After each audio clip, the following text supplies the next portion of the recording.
Welcome to another Liquid Bullet Productions. With us back again is Mr. Albert Patrick. Albert, thank you. Thank you, Lee. So today we're going to go into the talking about the serial killer Colin Ireland. But before we get into that, can we just go right back and get a little bit more about your history and your upbringing and stuff? Certainly.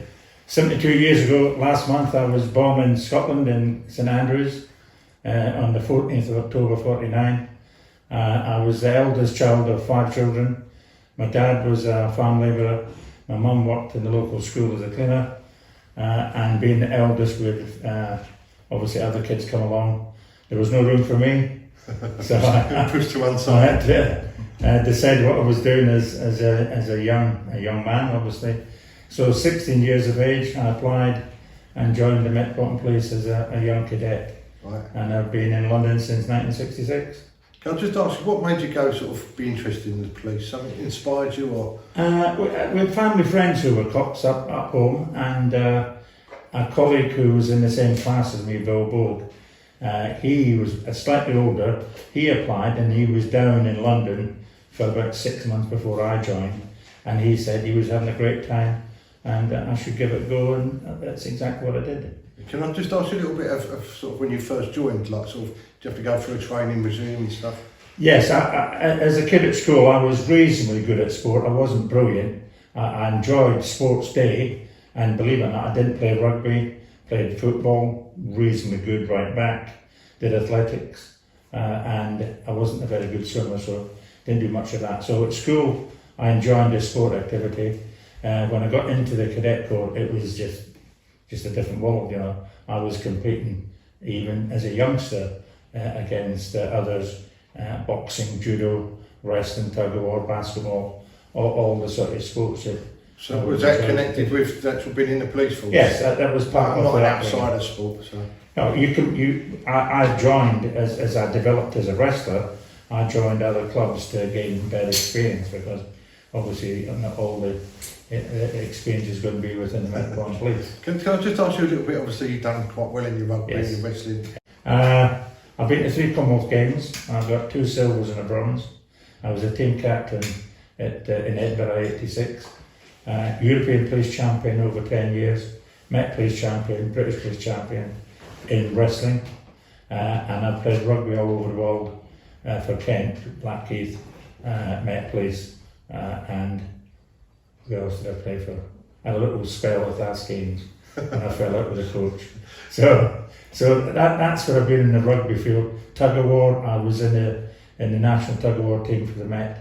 We did very well over a 4 or 5 year period. So I've achieved quite a bit in the sport. Probably more than most people do in their lifetime, just in that area alone. Yeah, well, I forgot to mention I am married. I'm still married. I got 2 lovely girls and 3 grandchildren. And I stopped my wife driving this flash car in East End of London way back in the 70s, and she's kept me on the straight and narrow since. Yeah. So we're still together, we're still ticking, and we're still surviving. Did you charge it, Albert? I charged it. Yeah, I did. Anyway, here we are. It's 2021, nearly finished. We've all got over COVID, thank God, and it's been a terrible year, really. Yeah. But life goes on. Yeah, that's right. So where's your police career sort of taken you? I joined, as I said, the Cadet Corps, and I was stationed in South London at, forget the name of the station, God, I'll remember in a second, on L Division, just south of Brixton. I was there for a couple of months, then I went to Ashford to be part of Phase 2 training, then came back to London and joined the job proper. I was a PC at Bethnal Green, then a young detective at Chelsea, passed the exam, came back to Bethnal Green to await the time to be promoted, off to Carter Street as a young sergeant. I had 8-9 years at Carter Street as a uniform sergeant, detective sergeant, and then I got promoted. No, I didn't. I went off to the flying squad as a DS in the flying squad, and from there I came back as a DI at Brixton. I arrived the day of the first riot and I left the day of the second ride. But Brixton was an amazing place. It was, you had to do today what had to be done, because tomorrow there'll be another load of crimes in your in trade that you had to get on and deal with. And I dealt with murders, robbery. I remember being chased by about 200 black people down the open road because we turned over the club and didn't like it. Wow. But anyway, that's part of the challenge of policing, which I actually Can I just ask you a little bit about, obviously, the different sort of areas of police force you're going, and what sort of training has to go into them sort of parts? Well, as a detective, you've got to go off to detective training school. Yeah. If you're, and I've done public order. How long does that last? It's a 9-week course. 9 weeks. Well, the initial training is, I think it was 6 or 7 week course as a young PC to learn as best you can the law. Then detective training school, which are 6-7 weeks. And then when it came to public order, I was promoted to chief inspector by then, and I worked on the News International disturbances and Notting Hill and a few other areas of policing. So I was trained on how to be trained in to fight the flying petrol bomb. Is there a certain sort of time scale from like doing your one training before you can go up into the next? Well, you've got to apply to move on. If you want to be a detective, you've got to apply and pass the exam. You don't automatically become a detective, you've got to apply. And obviously you've got to pass promotion exams. So they go hand in hand in relation to how you advance in the job. And I wasn't particularly that keen on promotion. My promotion took quite a long time. Yeah. So I enjoyed learning over a much longer period of time in that rank doing that job rather than quickly rushing through getting promoted and not being that good at policing. So when you was in the police, was there sort of a goal you wanted to go down? Because obviously there's different areas of policing, isn't there? Yeah, I've always had murder, etc. Yeah, I've always had crime as a. So that my was, best two would be murder and armed robbery. Yeah. They seem to go hand in glove, and I've got some of the best experiences dealing with armed robbers in the East End. We were getting ripped apart in the 90s, and murders. They go like that in London. So when I was head of CID in South East London, we had 100% clear-up rate in 1990. Is that luck, or is that just the fact that you're getting on and dealing with the job properly? Can I just ask you a little bit about the murder side? So how do you how did your first sort of deal with that, or experience seeing a dead person and stuff? My very first murder was as a TDC at Chelsea, and I didn't particularly like it. I came in the morning, I got paired up with a DC, we got 3 actions, off you went, and sometimes the actions could have taken an hour, sometimes it could have taken a day. You came back at 6 o'clock at night and reported in. You never saw the governor, you never got told what was happening, you were kept in the dark. So you didn't really know till you got and that was it. You couldn't knock on the governor's door and say, Governor, this is what I think. You weren't part, I'm putting a bit harsh, but that's how I remember it. And then my next murder was at Brixton as a DI, Leila Cortez. She had moved into a flat and she had been mad and she was murdered. Necrophilia, if you know what that is. She was sexually attacked after death. And believe it or not, the neighbours solved it. They gave me an artist's impression. The artist's impression was good for a local burglar. Identified the burglar, gave him 20 pieces of paper and he wrote his own confession. And how do we know he'd done it? Because he'd left a screwdriver in the back of the body and only the killer knew that. Okay. And he pled guilty, well he pled not guilty to murder, guilty to manslaughter and was convicted, and that was my second experience of murder. And then to be the SIO, the Senior Investigating Officer, for probably 20 or 30 murders in the East End of London in the time I was there, and then to be head of the CID dealing with murders in South East London, I gained a lot of experience. And I was the 4th SIO of the Stephen Lawrence case, which wasn't a good news story.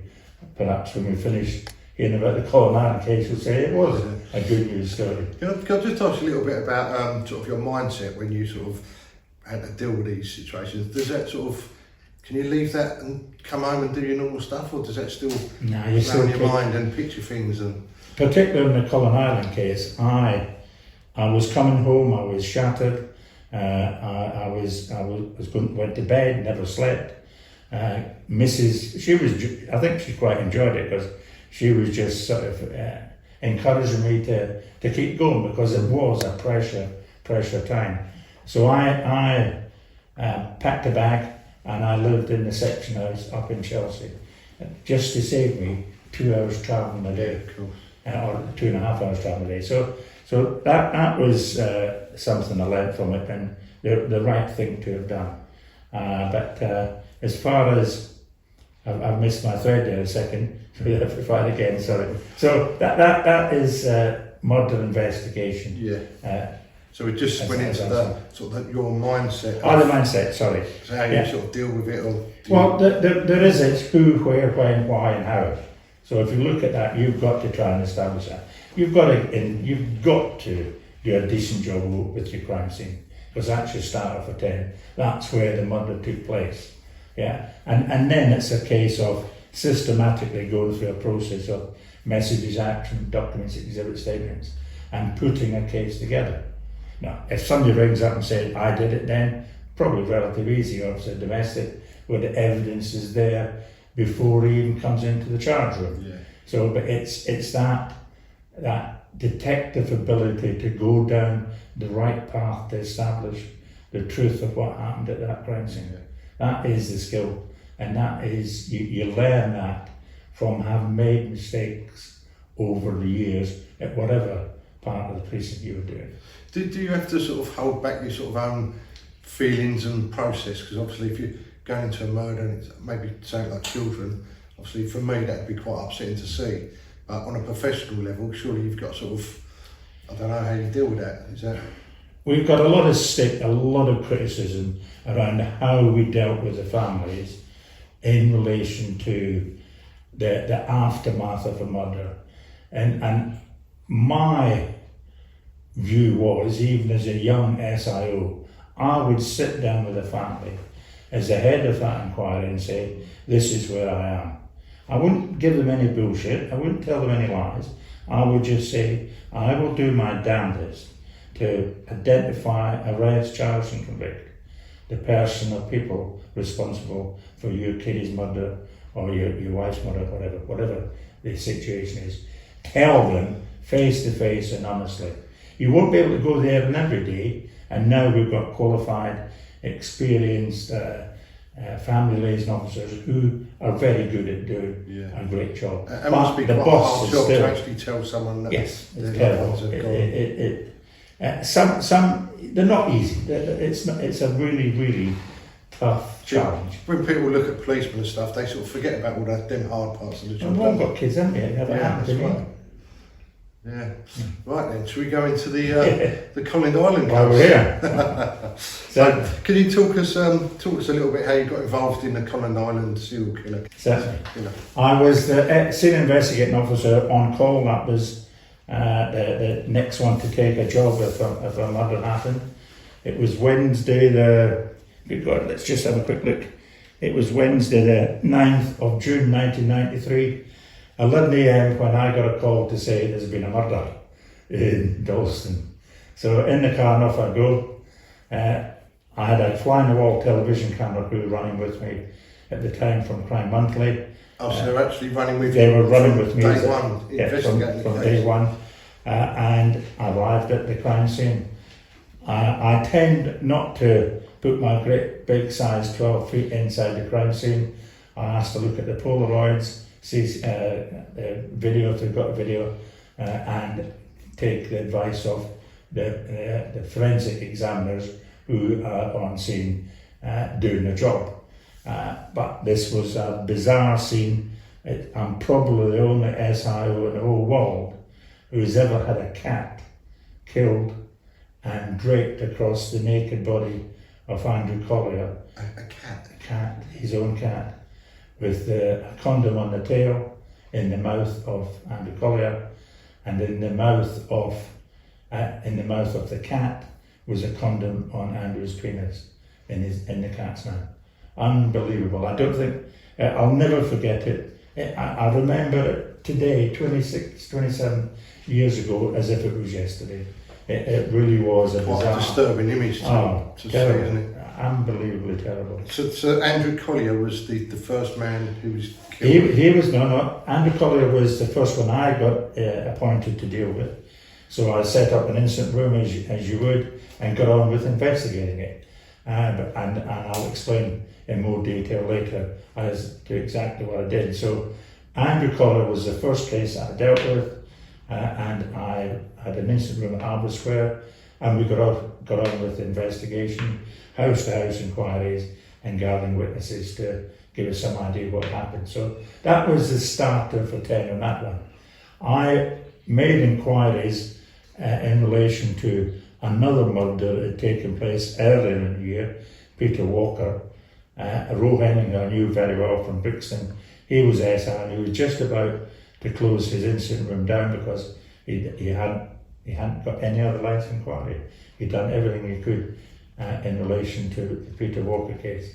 He was a gay man. He had been to the Coleherne public house, the same as Andrew Collier, and he was found naked on his bed, on his back, with a teddy bear in the 6 and 9 position, draped across the body.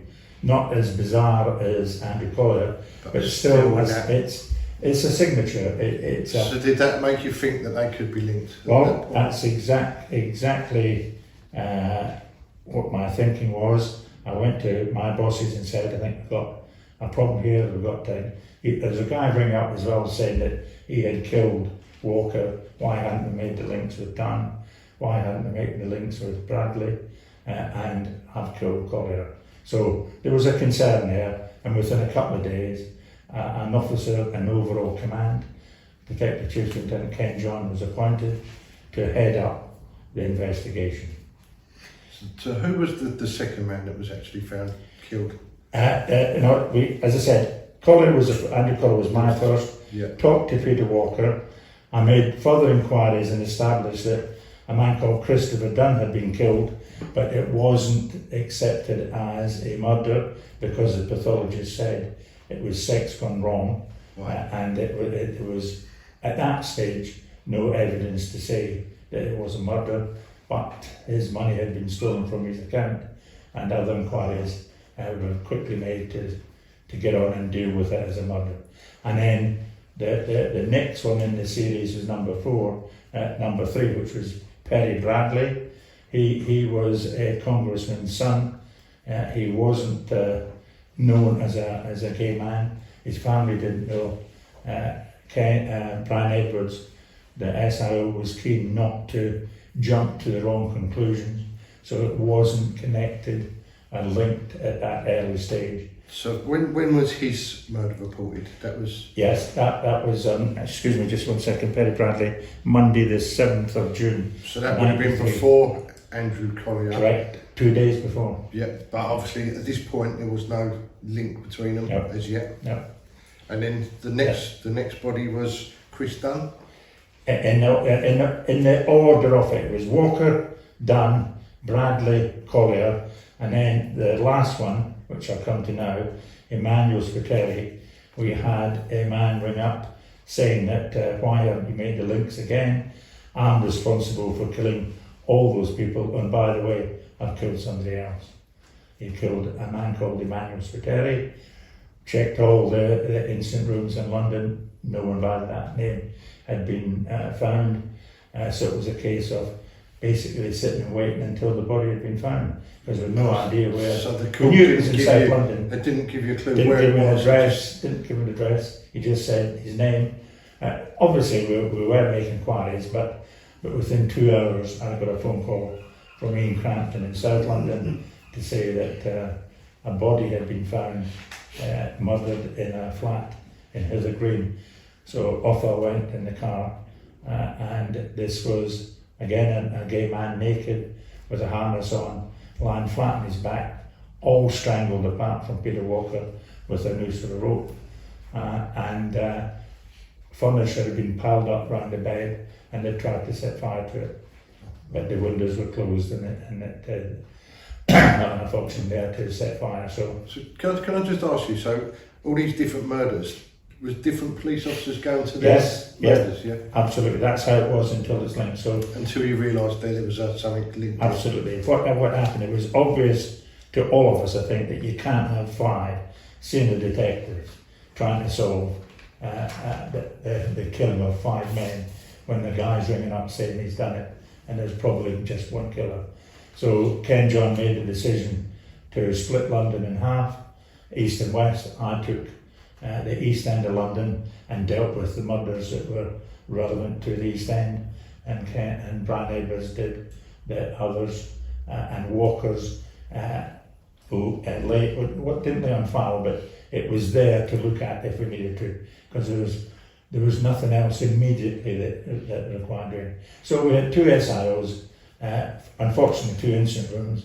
That made life difficult for me, getting all the way over to West London. So yes, two SIOs, and we got on with that. Holmes linked it, which is a Home Office large major inquiry system. So we were talking to each other on the Holmes link, and the same procedure taking place at each incident.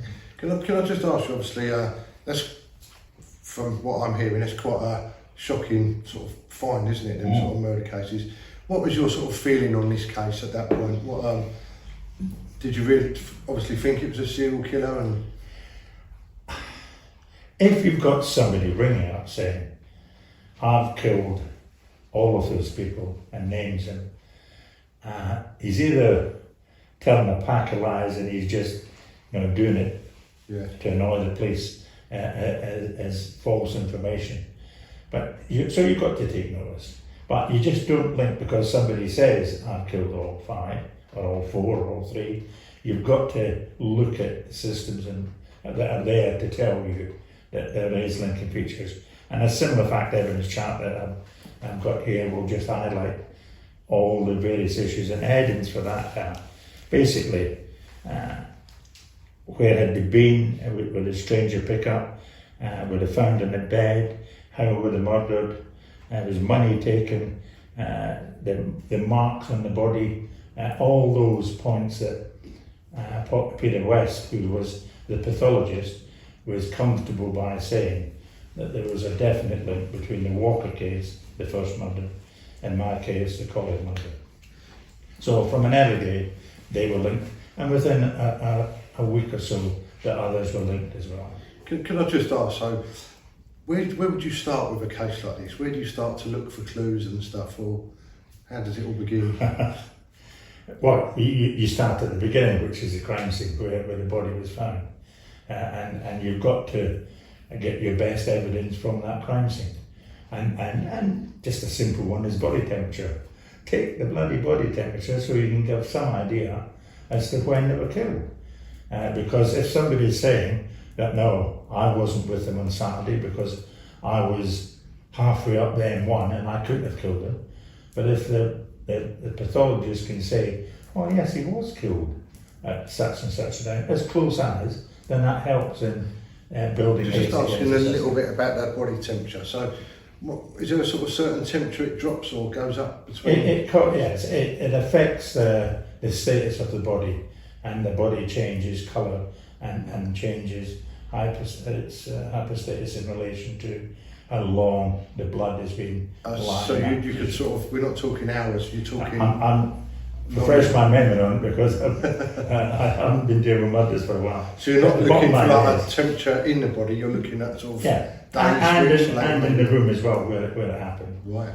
Yeah, so that does help. It's not conclusive sometimes, but a pathologist should, and rightfully so, take the body temperature of any murder victim. Can I just ask you then, so would you just take fingerprints around the scene and stuff like that? Or?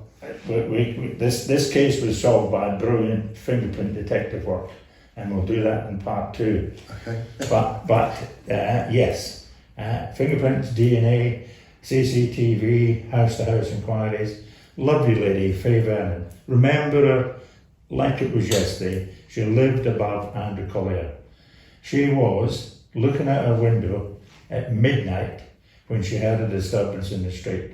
There had been a fight, police were there, all the blue lights, all the usual stuff. So she pokes her head out the window and she sees Andrew Coleherne coming home with his tall white man. She gave us a clue. We were looking for a tall white man.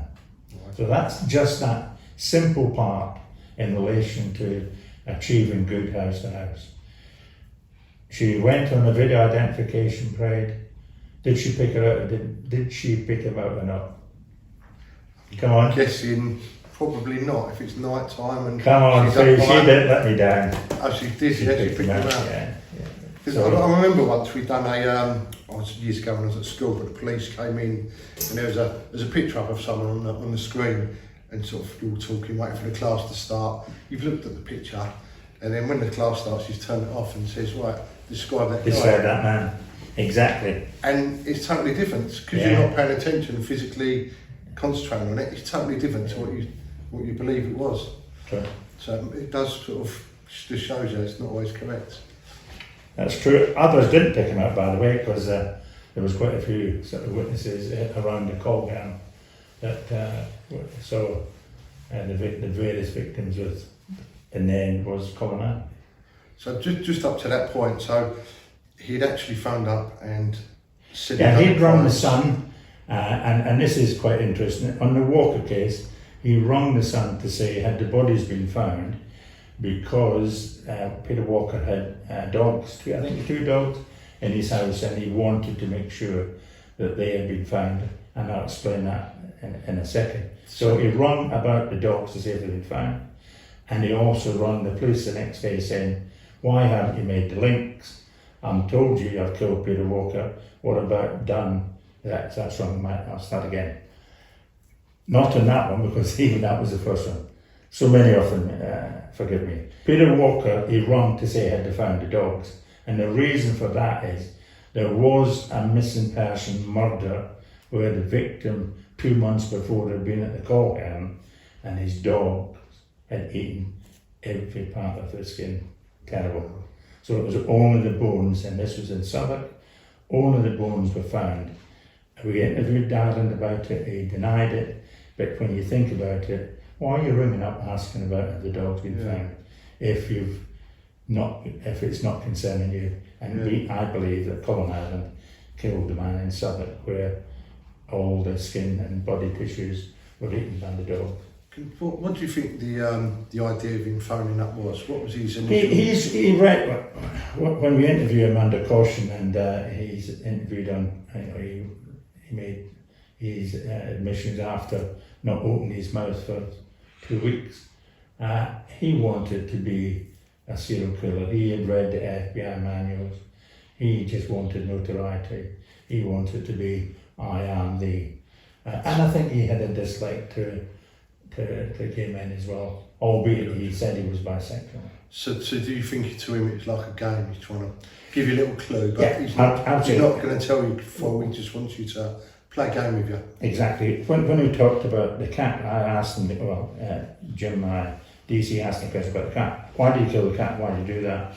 It was for 2 reasons. He never told me that it was HIV, and he did it so that when Mr. Sergeant, the PC Sergeant, whatever it came in, go and tell the rest of the staff what you found at this scene. Yeah. So he was using it. He was being Colin Ireland, and he was using it as part of his game, I think. Can I just ask you a little bit of background on Colin Ireland? Do you know much about this? He got previous convictions. He was no fixer. Well, he says he was no fixer, but he was living with friends in Southend. He grew up in Dartford in Kent. He had worked, he says, in the Foreign Legion, but not quite sure about that. I think he had a trip to France and came home probably the next day.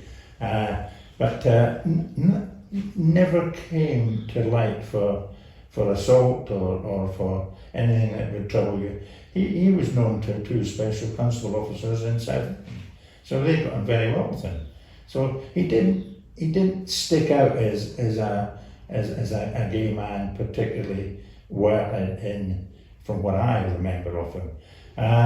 He was married and divorced. He ran a pub.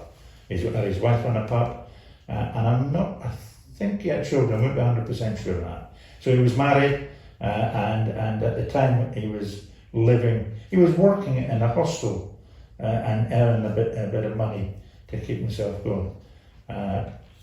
Just almost Londoner. So did he have it like some sort of serial killers have got like mental health issues, haven't they? Like, well, no, he was examined and there was nothing brought up at trial. So it wasn't mentally disturbed. It wasn't mentally disturbed in any way, shape or form. Yeah, not at all. In fact, his affidavit when he was arrested, because we'll talk about that later, he went into a solicitor in Southend and said, you know, I'm the man you've captured me on the CCTV, and he gave an explanation as to why he was caught on camera. So he wasn't daft. Listen, he never left anything at the crime scene. He took everything away. He was forensically aware. He made two mistakes: being caught on a camera and leaving that finger mark at my crime scene, found by a brilliant detective. Not me. It doesn't make sense to me that he's like giving you clues, but then playing a game. It's like he doesn't want to be caught, does he? So well, yeah, that's a good question. If you don't want to be caught, you ain't going to be ringing up. Yeah, that's the bit. It's sort of like and bragging why haven't you made the links? Yeah.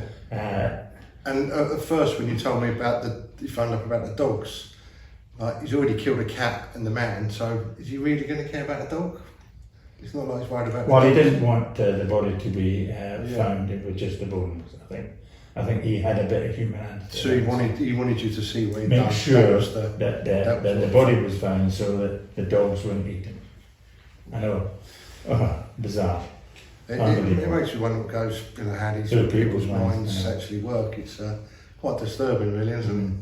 Can I just ask you about this sort of the media interest in this case? Yeah, certainly. As you know, I had a fly-in-the-wall camera crew running with me from Crime Monthly, and they did a brilliant appeal for us a few days after the link was made. So that was helpful in relation to first-hand knowledge. Initially, we were criticised by not informing the gay community that there was a person who was attacking them or picking them up from the Coleherne, ended up taking them back to the house and strangled them and leaving them dead, obviously at the crime scene.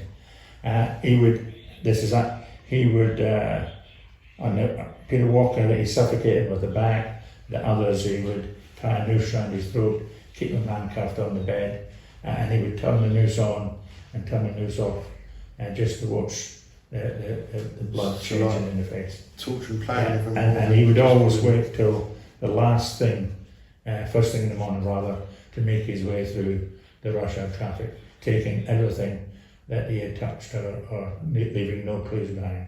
So that was at the crime scene there. In relation to the media, as soon as we found the Manuel Spiteri body in Heather Green, South London, we decided to call an immediate press conference.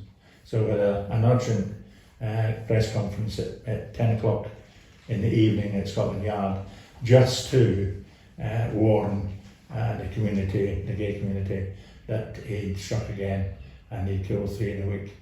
And Ken John was brilliant. He said, enough's enough pain, enough anguish, give yourself up, please, because we don't want a 6 murder in London. So he was excellent, and I think that probably actually worked, because we know a few weeks later that's exactly what he did do. So I got asked the question because I was doing an interview, a brief in the media for the gay community after they weren't present because no one knew the contact numbers at 10 o'clock at night. So we briefed them the next day and they said, how many gay officers have you got in the inquiry? And I said, is that really important to you? I said, how do you know I'm not gay? I said, how do you know I'm not gay? Yeah, I'm still going to do the best I can to solve this case. And by the way, I do have. There's 2 of them, but you're not going to know who they are. So that shut it down straight away. And the police weren't getting on very well with the liaison and the difficulties, because sadomasochistic sex, we were charging people with assaulting the partner because it was over-the-top injuries, and that didn't go down particularly well. And there was a guy called Jeremy from Gallup, the liaison group. He was excellent. He convinced a member of the gay community to talk to me, and he gave a brilliant description of seeing this man with Emmanuel Spiteri on the train down to Hither Green. So that all helped, and that made a huge difference. Can I just ask about sort of where was he actually finding these guys? All from the Coleherne, believe it or not. The Coleherne Public House is a gay pub in Kensington, just near Chelsea Football Stadium. And when I was a young TDC there, it was well known as a gay pub back in the 70s. So he would pick up his partner for the night from the Coleherne. And they all came from that same place? There, yeah. But look where we found them. Found one in Kensington, we found one in Chelsea, we found one quite local to that. Yeah, and also further afield, up into Dalston, down in the Hither Green, and up into northwest London. So it depends where they lived as to where they would end up. Can I just ask you a little bit more about the, you're obviously doing a fly on the wall documentary then. So what was actually filming you for initially, before this stumbled onto the... Yeah, it was following an SIO, a senior investigating officer, in what he would do in a murder investigation. So it was just happened I was told to get on with it and I did it. So as simple as that. So there was nothing particularly. It was me. I was the on-call SIO. The next week they would run with the next SIO. Yeah. So I think it was just to show the public of London that this is what it takes to investigate a murder. Yeah. And they would film. Must have got more than they bargained for with that. Oh, I think they were very, very pleased with the outcome of that particular programme. I'm sure it. Is that anywhere to be seen online or on YouTube or anything? It was out, Crime Monthly, and I've done 3 or 4 interviews that have been out produced by, I think, wasn't Sky but somebody else. So there's about 3 or 4 out there from. Can't find them somewhere. Historically, it's now, I think, past the interest time, because we're talking about 26, 27. Can I just ask one more question about Colin Ireland? I'm not 100% sure if it's his case. I've read a few different murders and I'm getting confused.